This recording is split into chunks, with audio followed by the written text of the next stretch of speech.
তোমরা জানো তো, তাজমহল কেবল একটা সৌধ নয়, এটা এক ভালোবাসার প্রতীক। একটা গল্প যা শুধু পাথরে খোদাই করা হয়নি, খোদাই হয়েছে ইতিহাসের বুকে মানুষের হৃদয়ে।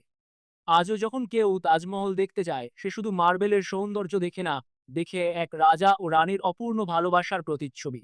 অনেক বছর আগের কথা, তখন ভারতবর্ষে মুঘলদের রাজত্ব ছিল। তাদের মধ্যেও সবচেয়ে প্রতাপশালী ছিলেন সম্রাট শাহজাহান। তিনি ছিলেন এক পরাক্রান্ত সম্রাট, যিনি যুদ্ধ করেছেন, সাম্রাজ্য বাড়িয়েছেন, কিন্তু জানো, তার জীবনের সবচেয়ে বড় যুদ্ধ ছিল ভালোবাসার। তার হৃদয়ে ছিল এক নারী, যার নাম ছিল মুমতাজ মহল।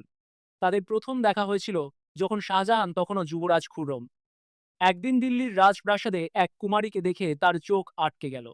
আরজুমান্দ বানু বেগম, এমন সৌন্দর্য যেন আগে কখনো দেখেনি সে।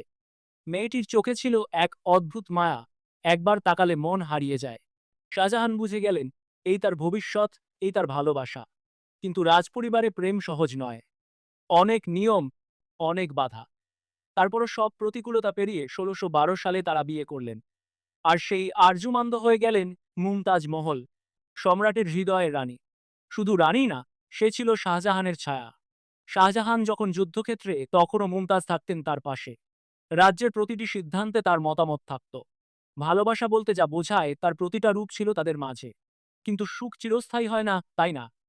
১৬৩১ সাল, তখন দক্ষিণ ভারতে যুদ্ধ চলছিল। শাহজাহান ব্যস্ত রাজ্য পরিচালনায়, আর মুমতাজ তখন সন্তান জন্ম দিতে গিয়ে অসুস্থ হয়ে পড়লেন।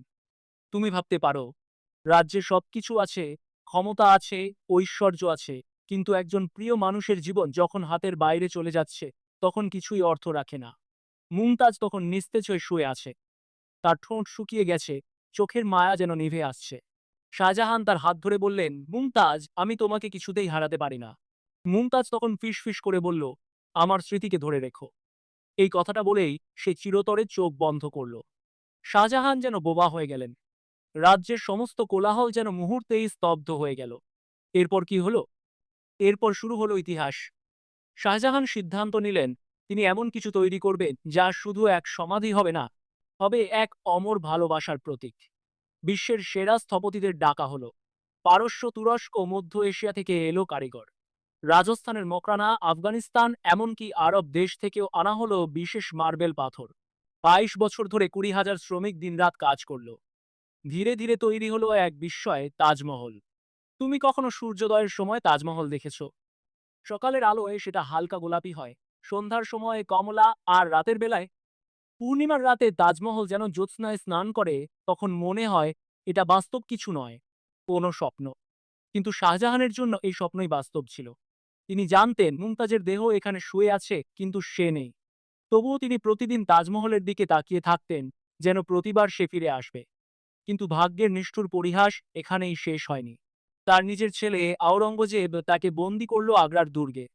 সেই দুর্গের ছোট্ট জানালা দিয়ে তিনি প্রতিদিন তাজমহলের দিকে তাকিয়ে থাকতেন।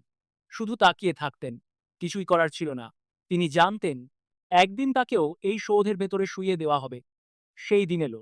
তিনি চলে গেলেন, আর তাকে মুমতাজের পাশেই শায়িত করা হলো, তাজমহলের ভেতরে। কিন্তু সত্যি কি তারা পাশাপাশি আছেন? আজও শোনা যায়, পূর্ণিমার রাতে তাজমহলের করিডোরে এক জোড়া ছায়া দেখা যায়। এক রাজকীয় পোশাকে সম্রাট, আর এক সাদা শাড়িতে এক নারী। তারা কথা বলেন না, শুধু একে অপরের দিকে তাকিয়ে থাকেন। হয়তো সেই অপেক্ষা এখনো শেষ হয়নি।